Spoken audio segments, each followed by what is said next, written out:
the city of the sun. You could have stayed, it's only over when the day is done. I never knew you was a runner, yeah. I mistook you for a son.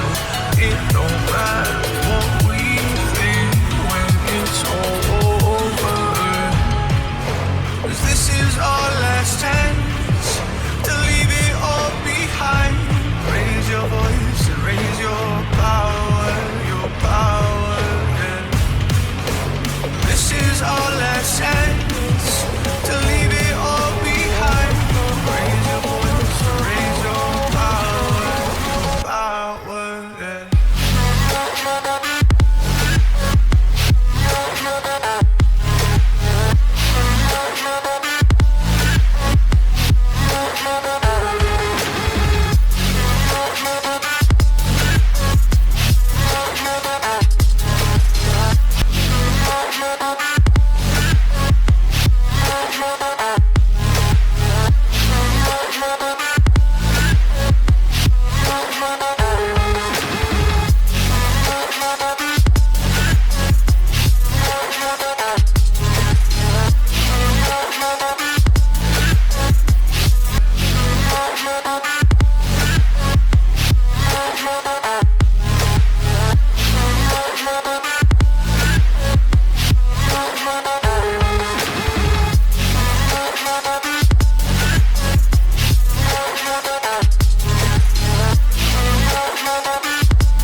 Archie, is it fun?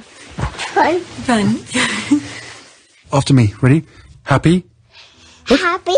New? New? New. Yeah. Boom.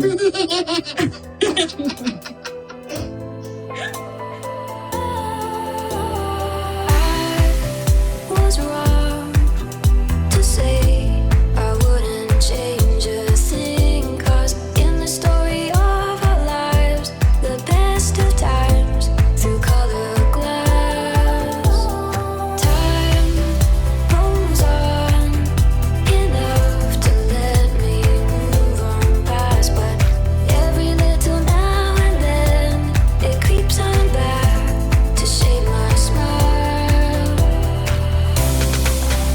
Alright, today is November 15, 2021. It is 4 a.m. 4:08 to be exact. So I just did a first recording regarding when Harry and Meghan went to New Jersey to visit some of the vets and active military, and went on with the Afghan kids to teach and stuff like that.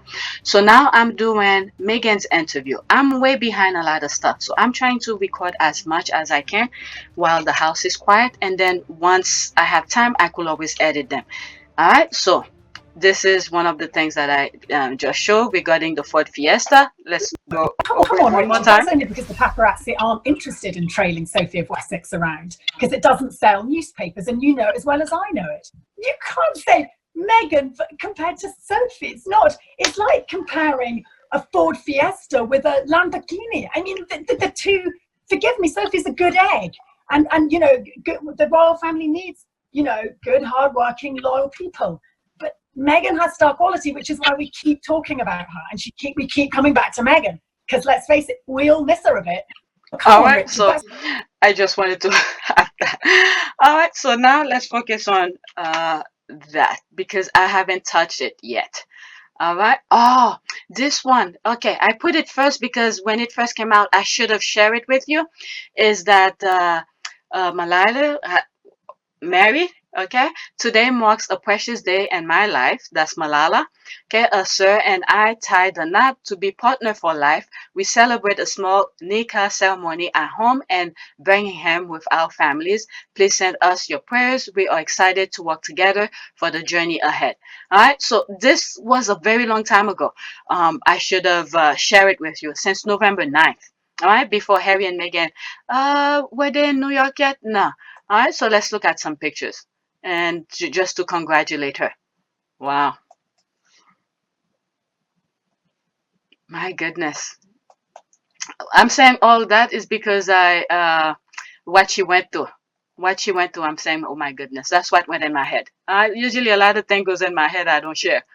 All right, signing that. There they are. Okay, many much luck and respect and be honor each other, and yeah, a lot of work ahead. Congratulate to both of them. Okay, many more health, happiness, and continue doing what you do. All right, I just wanted to share that with you. Okay, so there's some people saying congratulations and mashallah. All right, so there's that. Okay, so let me go to the next one. I completely forgot about it. All right, there's this. I'm looking for the video. Looks like I didn't put the video. Okay, hey Meghan. All right, that's when she did that interview. That's the interview I want to do. I want to cover. All right, Meghan laughing. I still remember one of the comments that said she had her house all in order. No wonder why she was happy. Okay, I'm jealous Harry wakes up to her every single day, but I'm so glad because he deserves every bit of it. OMG, she is aging backward. She is absolutely beautiful. She is absolutely stunning and intelligent. The woman can articulate and speak with flair and clarity. Okay, I just know that Red Thingy, yeah, the puppy, and is gonna have someone in a fit on Shutter Island. Oh yeah, just give it a minute. Okay, that was since November 9. Oh, so it was around the same time that I bookmarked this. So about Malala. Okay, so it's the same thing, the same day. But she looks amazing, so relax. I can watch and listen to her for 25 hours straight. All right, so there's that. Freaking gorgeous. Okay, what a beauty. She looks amazing. Okay, how can women reach? Okay, let's see here. Man, did I not put the interview? I'm looking for. Is that it? Okay, this is it. All right, that should have been the first one. Okay, how can women reach economic and professional parity? Meghan, the Duchess of Sussex, and Mellody Hobson share top-down solution with Andrew Sorking and the Dealbook online summit. All right, so let me focus on that.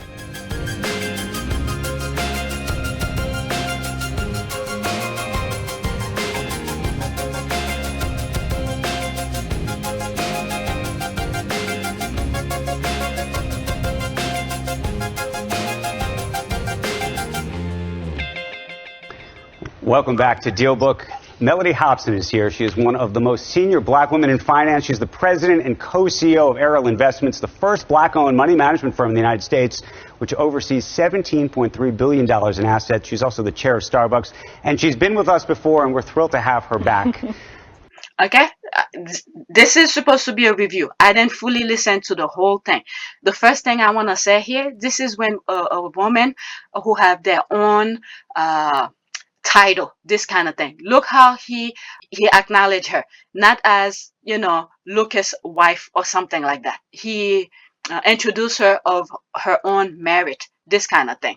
All right, let me continue. And now we have Meghan, the Duchess of Sussex. She is also here with us in person today, and she is the co-founder of Artswell, an organization she started with her husband, Harry, Prince Harry, that includes their foundation and production studio, which is now ink deals with Spotify and Netflix.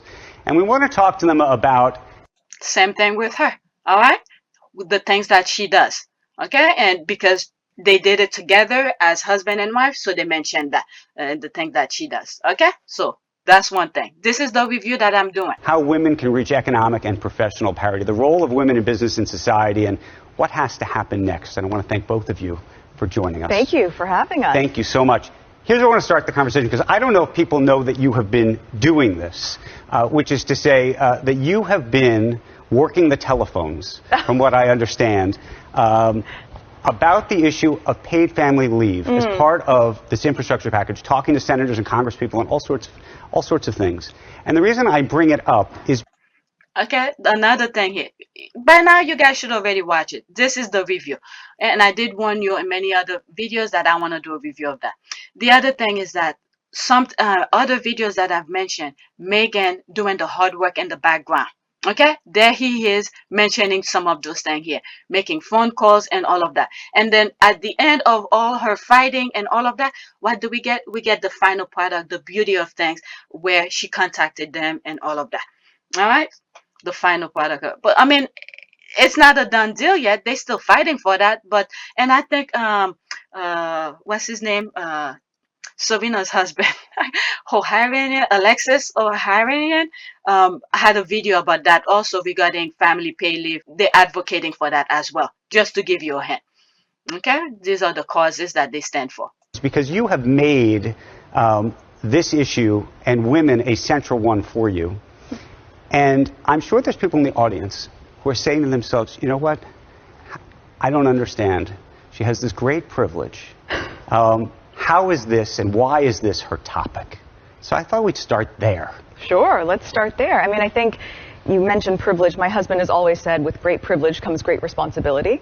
But even before I had any sort of privilege in my life, when my life and my lifestyle were very, very different, I always just stood up for what was right. And so I've been gone from the U.S. for a really long time. I lived in Canada for 7 years for work, then moved to the U.K., and to come back and now be a mother of two, and to see that the U.S. is one of only 6 countries in the entire world that doesn't offer any form of national paid leave.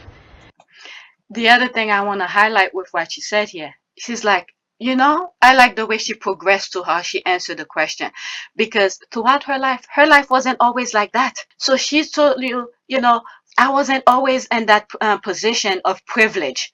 So throughout her life, she's been doing things like that. She wasn't all privileged. And what was it again she said? Let's see here. This issue and women a The entire world that doesn't offer this great privilege. How is this and why is this her topic?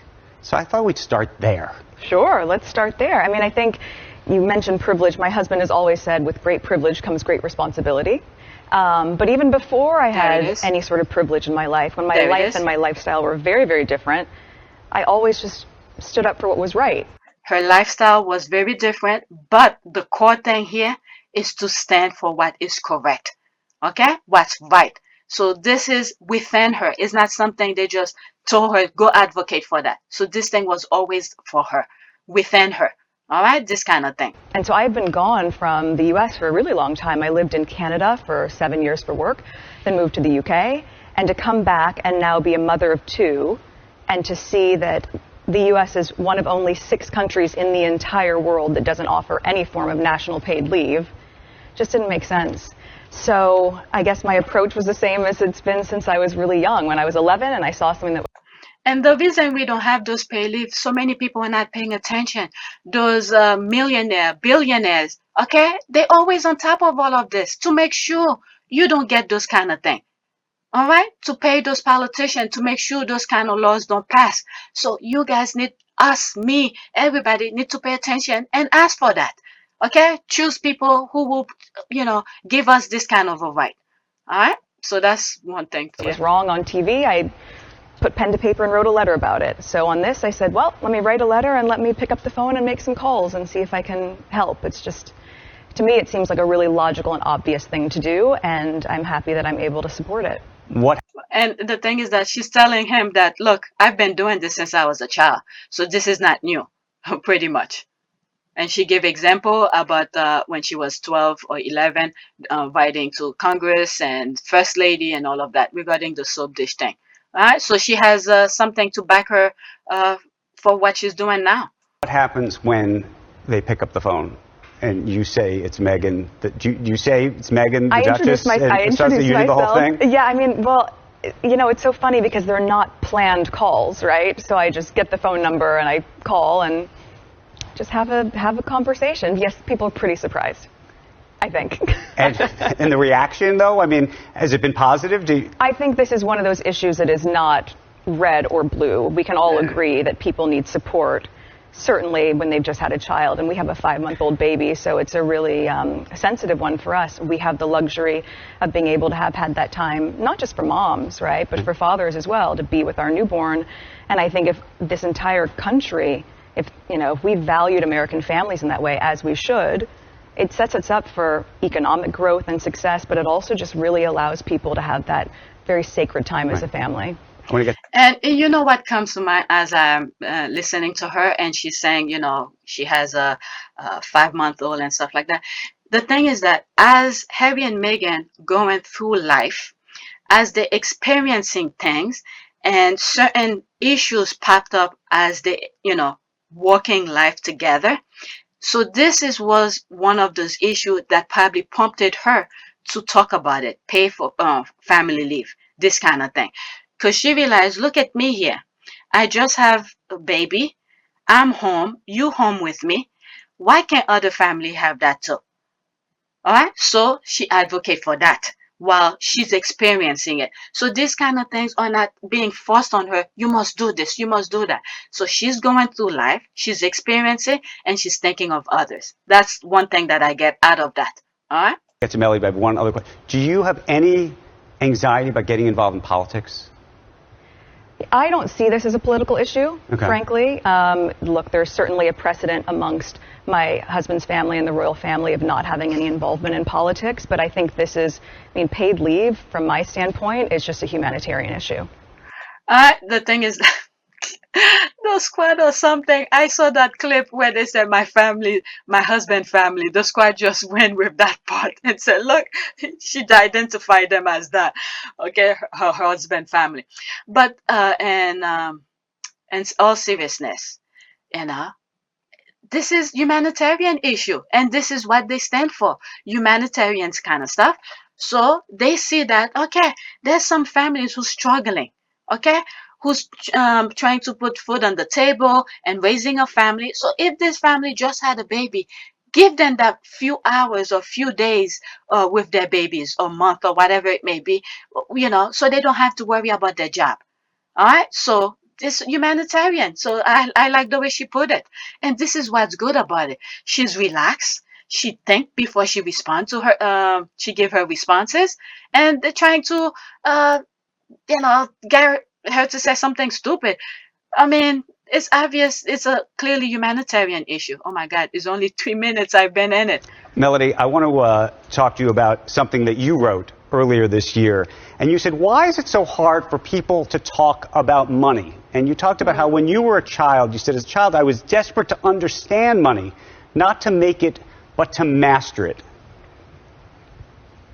Yes, I absolutely wrote that because I felt that this is one of these issues that is this idea of financial literacy, and our unwillingness to speak about money is causing us to actually widen the gaps that exist in our society. It fascinates me that you can overhear people in an elevator talking about what vaccine they got, but even the closest of friends won't sit together and speak about money issues. And I think that at the end of the day has dramatic repercussions for our society, particularly women and minorities in our society. It's a really good point. To that, they did a study that said 61% of women would rather talk about the details of their own death than talk about money. And you look at that and go, how have we culturally allowed that to be the case? There's nothing wrong with talking about a woman's success or her ambition or her financial prowess. And we all know that if you're able to be financially independent, it changes how you move in the world. It changes your entire way of being. Oh my God. When this woman speak, people better listen. Both of them, very smart women. Very smart women. And to her, you could see she reads a lot, Meghan. For her to also back up Mellody answer, it's unbelievable. Studies that says, whatever she just said, you could see Meghan reads. She read other things, not just one specific thing. You could have any conversation with her. She'll have something of value to add to it. You used the word ambition just now. And it's a trigger word. Well, no, it's a word that a lot of people have used to demonize women oftentimes. Yes. When the word ambition and women are put together. And you've been on the other end of that. Both of you have. Yeah, it's true. Mellody, we've talked about this before. It's a really interesting one. You think, why is it culturally we are equipping girls and women to think that if you are ambitious, there's something negative about that, whereas if a boy is described that way, or if a man certainly is described as ambitious, that's an incredibly positive thing culturally. But I don't know how we end up changing that. But I think, Mellody, would you agree? It's just a really troubling thing. Also, I like definitions. The definition of ambition, in earnest pursuit of achievement. Earnest meaning serious. Why is that wrong? Why is pursuing achievement, whatever it might be, something that is negative, and why is it more negative for women than men? I think that's something that, again, our society has so many barriers that we have to overcome. But that is one where more symbols in society are very, very important. More symbols of achieving women ultimately will allow us to break down that barrier, that negative barrier that exists when it comes to ambition. I always joke with people, I meet people all the time and they tell me I'm so much nicer than they thought I would be, because it suggests that if you're ambitious, you can't be nice. You know, you're going to be cutthroat. And again, that tells you a lot about our society and how we think of that pursuit of achievement. Mellody, I got a question for you, which is... And as I'm listening to her with all of this, I'm thinking all of those hardship the African American have gone through, every time they made a progress, you know, was that Black Wall Street, this area was prosperous and everything, and they burn it down to the ground. So ambition of wanting something, it's not a bad thing, but African American in particular have been at the end of the stick, because each time they put, you know, they get their feet on the ground, they put them right back down.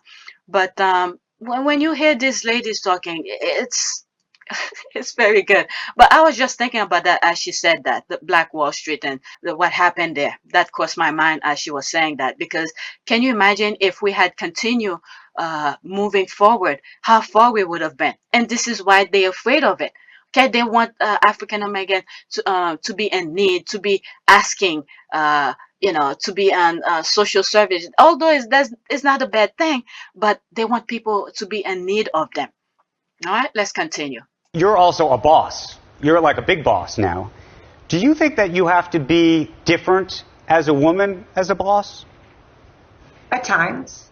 So it's probably an answer that would surprise some people that I would say. I think that I have found myself having at times to modulate myself in order to win. And I don't think there's anything wrong with that. Sometimes I can be too big. And in being too big, someone can't hear me. So I have to figure out a way to connect with them so that they can hear me, not be intimidated, be non-threatening and not threatened at the same time. And finding that edge can be very, very hard, but it can mean thinking through how you show up and how people receive you. Wow. How do you deal with that? That's to be a little bit flexible. You have to be, how do you call this? Somewhat of a body language expert kind of thing. Not really expert, but this that interaction when you have with people, see how they react to you when you talk to them, this kind of thing. That's what I'm seeing with her vibe. So I could understand her. So if you want people to work for you, you have to show that respect, and at the same time you have to show that you are the boss, so they could take your instruction, your whatever you want them to do seriously, not to be joking around. So I could understand her. I could understand her in that part. I've never been in her spot, with the exception when I was how do you call this? When I was a landlord, I had a property. But when I hire someone, sometimes you have to do certain things in a way where you want things to be done, because time is money, pretty much. So I understand her. All right, so let's continue. Move back slightly. I have found myself having at times to modulate myself in order to win. And I don't think there's anything wrong with that. Sometimes I can be too big. And in being too big, someone can't hear me. So I have to figure out. Yeah, being too big, meaning that you're showing you the boss, you above them on everything. Even though you are the boss, but you have to show that level of respect.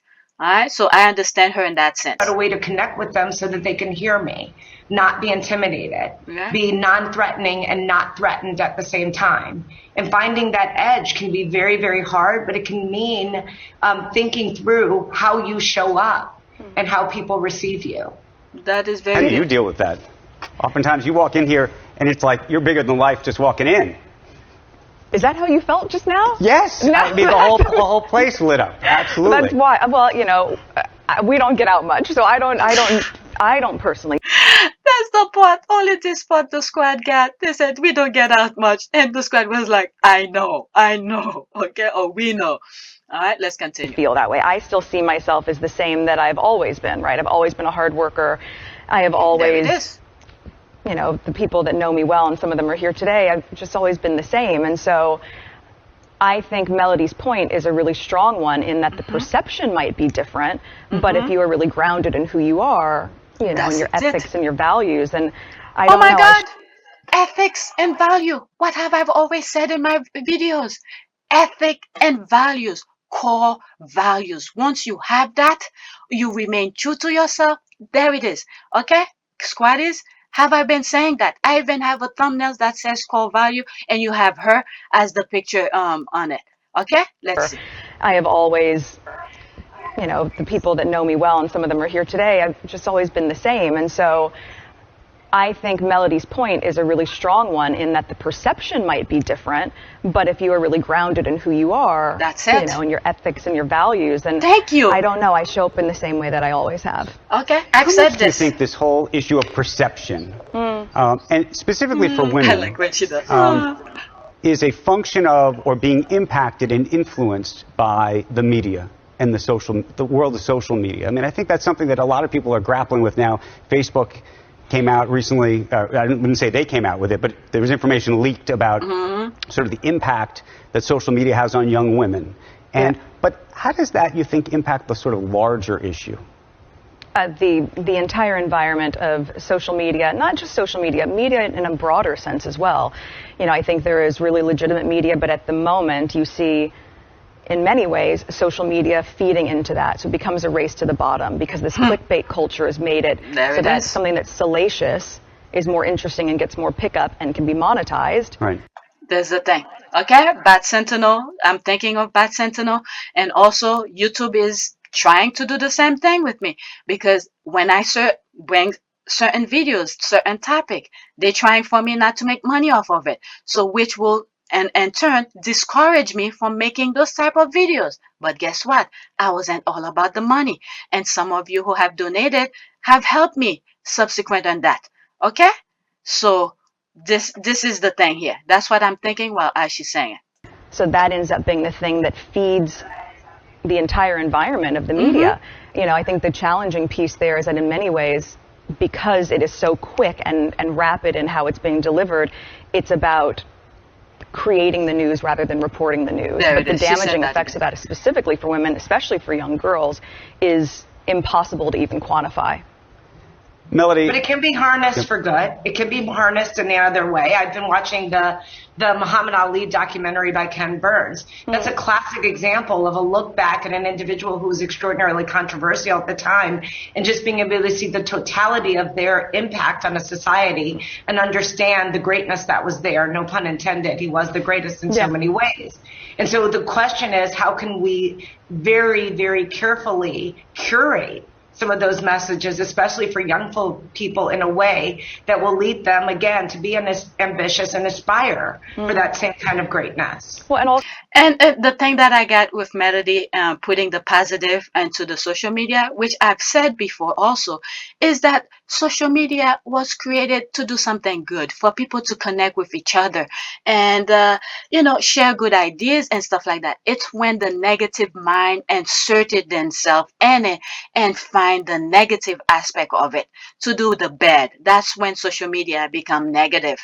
Okay, and then they put money into it and then reward those people who's doing the negative things. That's the thing here. All right, so let's continue. to be Stories are powerful.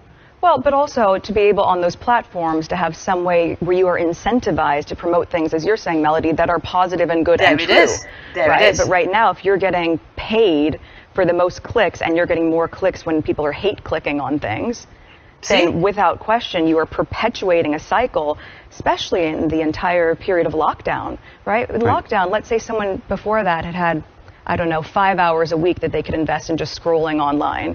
During lockdown, in the absence of being out of the house or being at work, maybe you're spending 50 hours online. You're becoming indoctrinated. You're becoming conditioned to be cruel. And there has to be responsibility that lands somewhere, and that must be with the platforms. With some, that's a much larger conversation. But it's really. But do you think there's a way to harness social media in some way to act? What Megan has said is a very good point, because during lockdown you don't have really much other things to do, so you concentrated sitting down and just focusing on the negative thing. So that could have another impact. All right?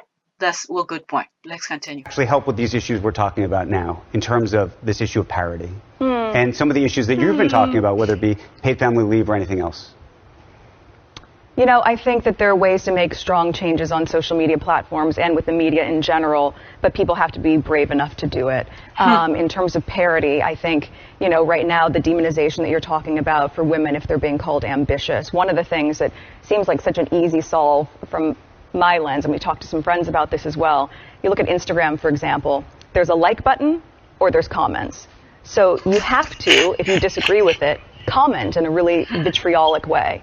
As opposed to if there was just a dislike button, wouldn't that hugely shift what you were putting out there? Because you could just like it or dislike it. Now, Oh, I'm sorry, Megan. I love comments. I love comments. I like to know how people think. Sometimes I even read the negative one, but I try my best not to get the negative one. But with the comments, what I get out of it is that you get to have a feedback of what you are doing, and you guys have seen how my channel have changed, okay, because I've heard what some of you are saying, and then depend on how the comment is, I know when there's good comments, okay, sincere, even some of them could be very tough, okay.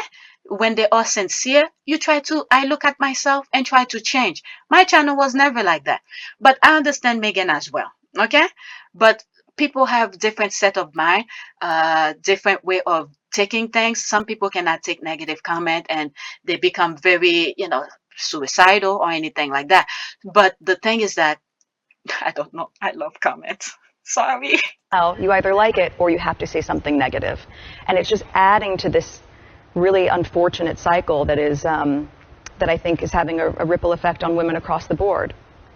Mellody, I want to pivot the conversation to corporate America right now, because one of the things that's fascinating is we're starting to see the rise of employee activism, and in many ways... I have to stop here. Why I have to stop here? Look at all the topics this guy is bringing. Different topics. Guess what? Megan has something to say in all of them. Okay?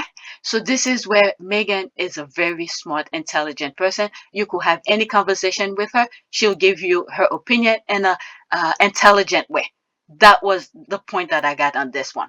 Is actually the rise of pay parity and other programs at big business. And the question is whether this is a step change forever or this is a function of something else that may not last in an environment where the economy and the stock market are doing so well and investors are saying, go for it now, but what happens when things maybe aren't as good?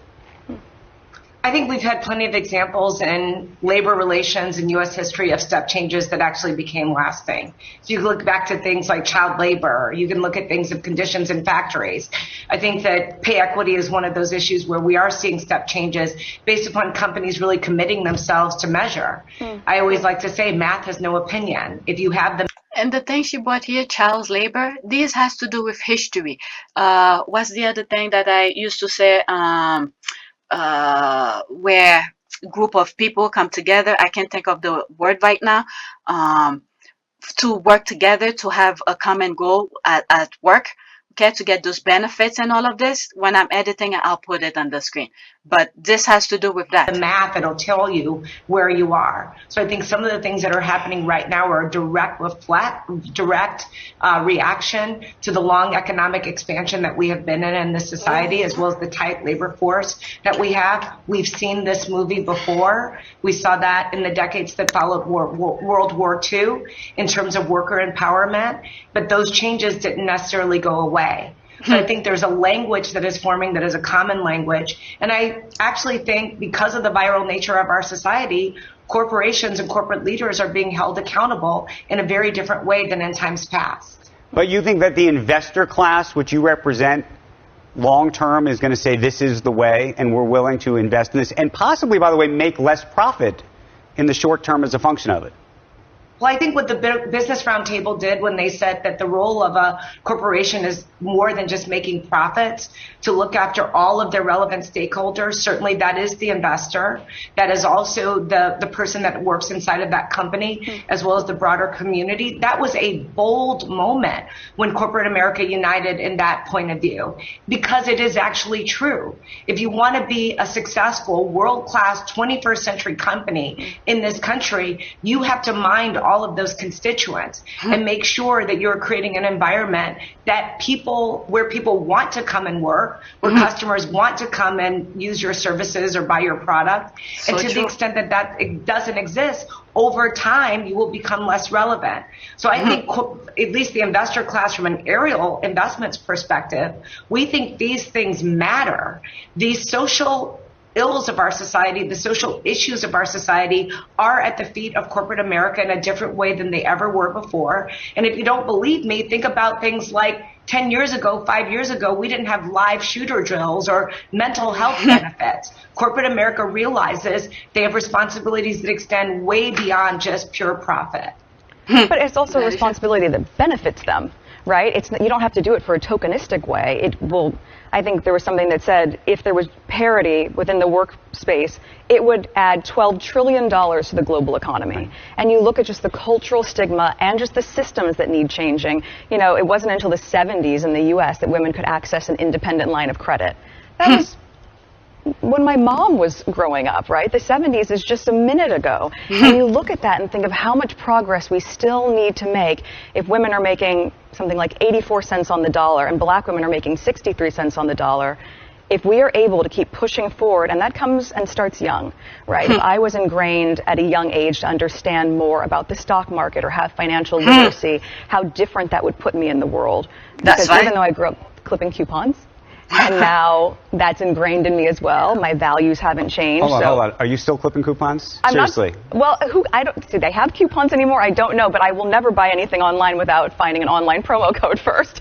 So that's still in there, right? It's a modern version of the same thing. But that's to say, if that was ingrained in me when I was young, imagine what the world would be like if you ingrained other elements of financial understanding, especially in young women, so they could move in the world in a different way. You've talked about this idea of the dignity of work. And I'm curious what that's like for you and where you think that came from for you. I don't know exactly where it came from. Both my parents have a very strong work ethic. And so I remember when I was really young. I must have been 8 or 9. The parents. I started making scrunchies to sell. And you might not remember scrunchies. Mellody, you'll remember scrunchies. Of course, I know scrunchies. But I would go downtown. I'd have my mom take me downtown to get like the scraps of fabric from the fabric store and sit there and knock them up and make them and sell them for, let's say if I sold 5, it was $5. Who knows? But I remember the feeling of knowing that I had done something. I had invested in myself, and I had done this labor and been compensated for it. And there was a sense of pride that comes from that, whether it's your first job waiting tables or hostessing, both things that I've done, and that couple $100, that gives you a sense of not just purpose, but a sense of self-satisfaction. And I think that for women, especially women who are at home raising kids, they're working. It's just unpaid labor, and they need to be recognized for their unpaid labor. I like when she said that it's unpaid labor, and that they want to be recognized for it. Wow, she clipped coupon and all that. My husband will never buy anything at face value online. He has to look for a coupon. He does most of when I need something in terms of online thing, because he has thanks to some stuff that he gets deals with, so I usually tell him to do it because he could use his promo code and stuff like that. But yeah, you have to learn to bargain. You can't buy everything at face value. And then the thing is that those people who make those stuff, cheap in China for a little thing, and then they come in the US, sell it for a whole bunch of money. So you have to look for those coupons to get but let's continue. Okay, so I have a different question. How do we deal with men in all of this? They need to be part of the conversation. Well, no, but beyond that, in terms of paid family leave, yes, in terms of changing the conversation and even dynamic among men around this? I think it takes strong men and modern men, frankly, to really understand that they benefit from it as well. paid parental leave is really important. It's not just about the mom being home. What it does and connects you, how it connects you as a family unit is really key. But equally, it incentivizes you to be able to go back to work. If you know that you can have that quality time and you're not sacrificing your job, or that you have to choose between your family and putting food on the table, the ripple effect of that is huge. Right. But men have to be a part of that. That's a very good point she made here. You just have to be part of the conversation. It can't be one or the other, because what is it? The woman then get pregnant by herself. Look at how she turned when Mellody asked her, was inserting something. But also, Andrew, facts matter. This is one of those things about perception and reality. So the reality is men benefit from a lot of these programs. That's right. That is just the truth. I remember looking at some statistics that really shocked me about work from home or work flexibility schedules pre-pandemic. 3/4 of the people who work from home are actually men. And I think most people don't realize that. Now, if they were a larger part of the workforce in general, that actually does make quite a bit of sense. But I think our natural inclination is that pre-pandemic, the person who needed the flexible work schedule was the woman. Well, she may, but the people who are actually using that flexible work schedule to their benefit right now are men, and that is not something that has hurt their career. In fact, more than half of men who had flexible work schedules said that they thought it helped their career. So if we know the facts, we can actually dispel myths and then recognize the opportunity is actually for everyone. It's not targeted at one gender or one group. That's right. So, Mellody, when the world goes back to work, and I think everybody is, I think it's starting, hopefully. I'm hoping.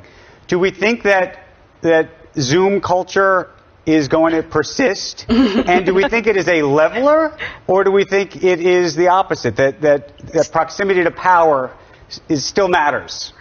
I mean, in my humble opinion, the Zoom should still remain. When you look people flying back and forth, leave their families, look, what was it at the beginning of the pandemic? My husband had to go to Colorado and come back the same day. He was tired. All right. So he needed to be there physically, because it was he had to take a survey of something. So he had to be there physically. But things where a conversation, ideas is being popped up, this is where Zoom come in. You don't need to fly just to have a meeting. That meeting could take place through Zoom. That's my humble opinion here. All right. Let's hear the professional now. So first of all, I'm in my office right now in San Francisco, so I've been here. And in terms of a leveler or a problem, I actually think it could be both, and therefore we must be intentional. Right. So I've told this to my team, and I say this to many people that I talk to. The one great thing about Zoom, you can invite more people into the conversation, particularly young people. You don't have to have a plane ticket for them to go and visit that client. They can sit and listen and learn in a way that perhaps they never had that access of, quote, being in the room where it happens before. At the same time, if you're not intentional about how you show up and you're making your presence known, you can actually lose out in a dramatic way. I tell people, you want to make sure you kill your career, ghost people in meetings. You know, just have that box with just your name. So at the end of the day, people forget you even. You want to kill your career, ghost your meeting. That's a very good point. This is where time, schedule, you have to be on time. When someone says you have to be certain place at a certain time, make sure you're there before that. This is the thing I'm always telling my kids. This is a very good point here. Work at the company, that is a surefire way to lose your standing or any opportunity for long-term success. So I think it's a two-part answer, and depending on how you leverage it or how management leverages it, it can be tremendous. I do not think it will go away. I think this hybrid world that we live in is likely to continue. Yeah, I think so too. Yeah, I mean, look, we built our entire organization during COVID, so we wouldn't have been able to do it in the absence of. I'm telling you, Harry and Meghan, my goodness, through the pandemic, they've utilized the technology that is available to them to make it happen. This is a freaking brilliant couple, all right? Multi-million-dollar company, organization, all right? But let's listen to her. Okay, let's see. For long-term success. So I think it's a two-part answer, and depending on how you leverage it or how management leverages it, it can be tremendous. I do not think it will go away. I think this hybrid world that we live in is likely to continue. Yeah, I mean, look, we built our entire organization during COVID, so we wouldn't have been able to do it in the absence of Zoom or, other ways of just connecting, because it's a global business, right? We have team members who are in the UK, we have team members in other countries as well, but I do think it's really nice to be in person, right? And to be able to interact in that way. So I hope that the hybrid continues to work, but that people also recognize that even if you can do it remotely, that there's nothing that beats just real connection face to face. We wish you were here, Mellody. We do. I know. I think live is better than Memorex. We all prefer a live concert to a CD. There's a reason for that. It's true. But it's working, and I think it's leveled. I hope it's leveled. Yeah, we find the balance. We're finding the balance. I wanted to ask you both about being not just women, but women of color, and what you think is happening in this country right now, and also what has to happen that's different than just dealing with this issue singularly from a gender perspective. Well, it's not a new issue, right? And I think even though there's been a lot more attention perhaps in the past year or two, what women and women of color have been experiencing for a very long time, I witnessed it through the lens of my mom, and now as an adult myself, is still staggering. But I think that we're making strides in the right direction, and a lot of that comes down to, as we said, men being part of the conversation, but also women being able to support each other. The reason Mellody and I know each other is we have mutual friends who said, you have to know Mellody because she could be such a great mentor. And I think mentoring in that regard, what's so valuable isn't just cheerleading each other through the process of whatever discriminations we may face or whatever glass ceilings that are there, but really being the person to say, let me make this phone call for you. Actually, this is what you should be thinking about when you sign that contract. This is when you should walk away from the table. This is when you should push in a little bit more. Someone who has seasoned experience, who is able to guide you in a really strong way. That is part of how we're going to move the needle. I don't know if you agree, but... Wow, this is very important here. Women supporting other women. And this gives you a small insight that Meghan is still has guidance next to her. Okay, women who's supporting her, helping her with her whatever direction she's moving forward with Harry. All right, so this gives you a very clear perspective of that. Okay, no matter how we as Sussex Squad see them, she still getting guidance from other people. And this is why I said I love my comment section. Look how my channel has changed if I didn't have my comment section. All right, so that's a balance of that. That's been really valuable for me just in knowing Mellody. You see, she's giving first of all, I've been thrilled to know you, and we've built a great relationship, and it's been fun to get to know you. I would say that when you think about this issue, this is the way I thought about it. It's going to be controversial what I say, but I do believe the number one beneficiary of diversity initiatives in this country have been white women. I think the problem is that there's this scenario that is created that it's a zero-sum game, and it is not. So diversity initiatives in this country have a gender bias. Unfortunately, that gender bias doesn't also necessarily include Black women. I don't see that as a victim. It's an observation, and I can give you chapter and verse and data about how that shows up in all sorts of statistics that companies publish, as well as diversity programs and things like that. I think for us to actually have a society that really works, we have to be much more comprehensive in how we think about this. And the way to do it is math, measure across all categories.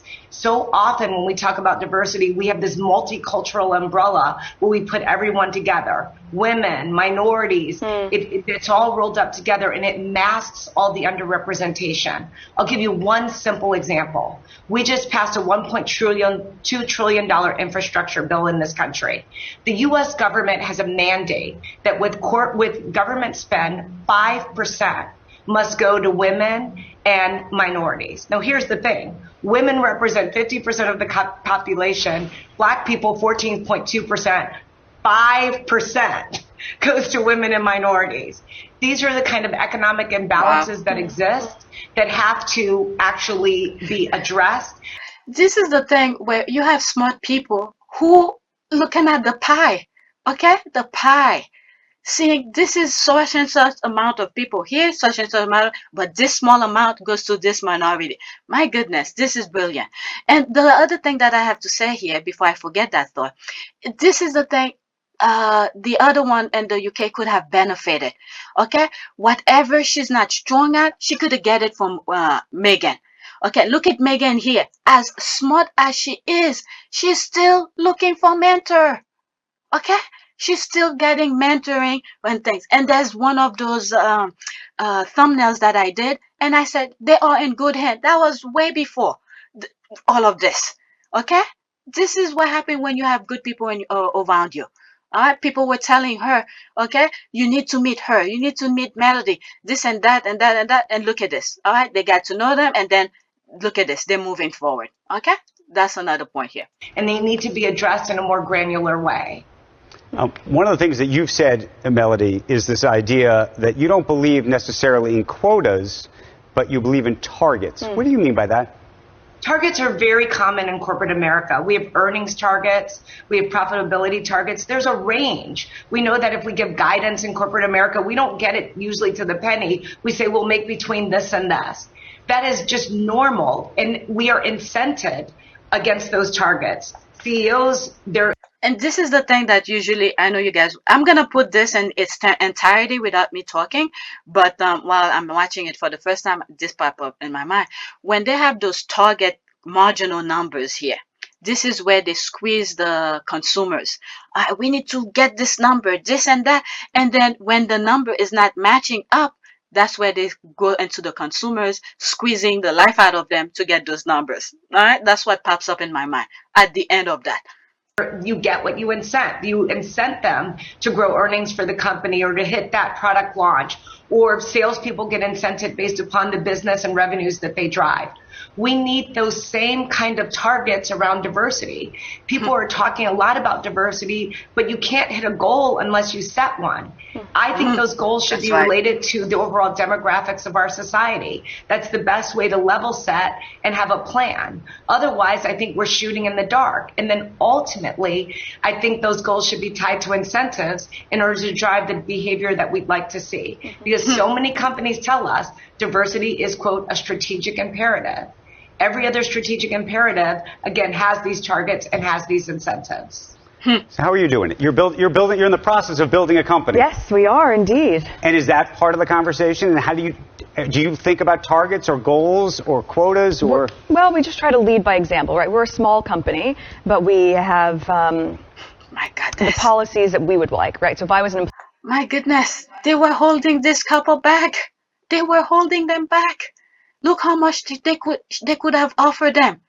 Oh my goodness. But anyway. Employee at our company, we have 20 weeks of paid leave because if it's not being provided by the government at this point, and hopefully that'll change, you want to be a company that provides that for your employees. But in terms of, having a really multicultural staff, it's multicultural because we want a diversity not just of people, but of opinions and points of view. That's right. It adds to the richness of the company and what we're able to deliver, be it on the production side or in our foundation side, anything that we do. I asked Mellody the question, but I realized I didn't ask you. Being a boss. Yes. I've read great things about you as a boss, and if you read the tabloids, you can read all sorts of crazy things about it being a boss. Do you feel like you have to do it differently? And do you, specifically given your role, do you feel like you have to do it differently? Well, firstly, I would urge you not to read tabloids because I don't think that's healthy for anyone. Hopefully one day they come with a warning label like cigarettes do, like this is toxic for your mental health. I think that the way that I have now moved as my husband and I have started to build this together on our own, we're just doing it the same way that we would want if we were employees of it, right? That's so right. That's treat people the way you want to be treated. That is always how I've moved. I used to work on a TV series for 7 years. Right. That was a crew of over 200 people, right? So the way that you are when you're with a huge environment is no different than you are when you're with a small company.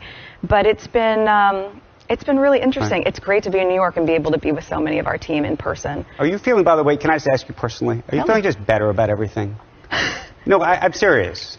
Because you just said the word mental health, and I think there was a moment where I think a lot of the world was asking the question. I Yes, like that I question. am feeling much better about everything. Thank you. I do have to ask Good. you one question because it's in the news Tell and it's me. happening today. What's happening? There is the Daily Mail, as you know, in the UK, I is do. appealing this ruling that was in your favor Yes. about this letter. What was it? When that question popped up, the squad were like, I'm about to throw my phone off that guy's face. But anyway, I'm glad he didn't go straight into. We sort of know what he's meant by her mental health and stuff like that, and I'm glad she says she's good with that. All right, so It that isn't. they Yeah. had published that you had sent to your father. Correct. And I just wanted to ask you, about the appeal and how you feel about it, and also just how you feel about these issues of privacy. You now live in the United States. The rules in the United States probably are no better, if in fact worse in some ways, relative to some of these issues. Yeah, well, in terms of this, the appeal, I won the case, and this issue, frankly, has been going on when I had no children at all.